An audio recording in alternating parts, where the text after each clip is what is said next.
Bonjour. Bonjour. Alors, j'aimerais vous parler du coronavirus, en commençant, en vous disant encore une fois qu'il n'y a aucun cas au Québec. On a deux situations, deux personnes qui sont en investigation actuellement. Alors, on devrait avoir des résultats sous peu. Donc, aucun cas au Québec. Alors, nos établissements sont toujours très prêts à intervenir là, s'il y a des gens qui ont besoin d'être en isolement. Toutes les mesures sont prises. Notre santé publique, notre directeur de santé publique est en lien avec ses collègues pan-canadiens, nous sommes en lien évidemment avec l'Organisation mondiale de la santé. Alors les choses se passent bien actuellement.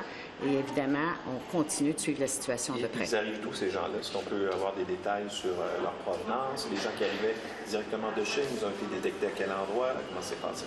Bien, écoutez, vous savez qu'on a des mesures dans nos aéroports. On en a notamment à Montréal. Et pour les gens qui viennent de Chine, et notamment des zones là, qui sont affectées en Chine. Alors, c'est probablement des voyageurs là, qui ont été détectés à l'aéroport et qui avaient aussi des symptômes. Alors, probablement, ou ce sont des voyageurs qui arrivaient de l'aéroport? Est-ce que vous êtes sûr de ce que vous dites? Ou... Bien, écoutez, je pourrais valider, mais dans toutes les situations qui m'ont été rapportées, ce sont des gens qui arrivaient de Chine ou qui ont été en contact avec quelqu'un qui arrivait de Chine et des zones affectées. Est-ce que le gouvernement évalue la possibilité de rapatrier des Québécois qui seraient là, surtout dans la province de Wuhan? Oui, actuellement, c'est en discussion.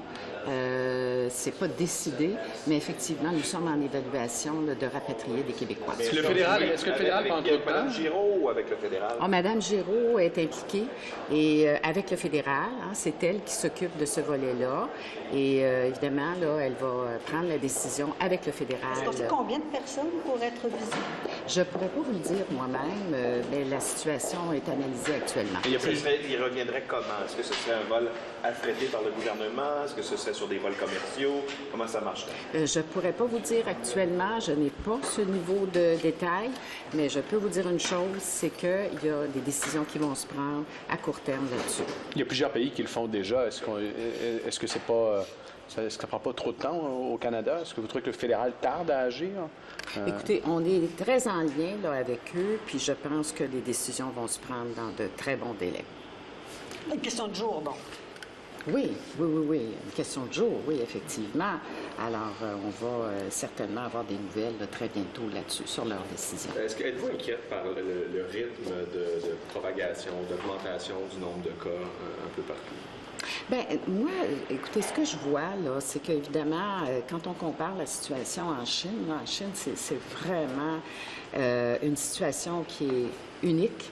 Mais il y a une certaine propagation à l'intérieur de différents pays dont nous sommes, mais on reste à des nombres de situations très minimes, très petits.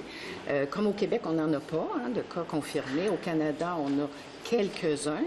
Mais vraiment, dans les autres pays, on voit que nos mesures fonctionnent. Notamment ici, je vais vous dire, on a tellement appris de la crise du SRAS qu'on a revu tous nos protocoles et encore une fois, ce qui a été très aidant dans la situation actuelle, c'est que nous avions les informations pour faire le test de laboratoire. Et ça change tout. C'est qu'on peut agir rapidement, on peut voir au contact et juguler vraiment, voir à contrôler la situation. C'est ce qu'on fait actuellement. Il semble que la Chine en soit aussi à retenir chez eux là, leur stock de masques chirurgicaux. Est-ce qu'il y a une pénurie à craindre dans les établissements de santé du Québec? Les établissements, en général, ont ce qu'il faut actuellement, mais on a déjà donné la directive à Sigma Santé de faire ce qu'il faut pour nous approvisionner pour un an en matériel de protection. Alors moi, ce que je peux dire aujourd'hui, c'est que nous avons ce qu'il faut dans les établissements actuellement, mais nous prenons déjà des mesures pour nous préparer, si jamais, pour avoir les équipements de protection pour un an. Donc cette demande-là pour un an a été faite là, dans la foulée du coronavirus? Oui. Il faut être prêt. Même si la situation actuellement est sous contrôle, il faut être prêt. Les gens qui s'en cherchent dans les pharmacies, qu'est-ce que vous leur dites? Moi, ce que je leur dis vraiment, c'est que la meilleure protection là, contre tout virus, incluant l'influenza aussi, hein, c'est de se laver les mains. Le plus souvent possible, c'est la meilleure protection.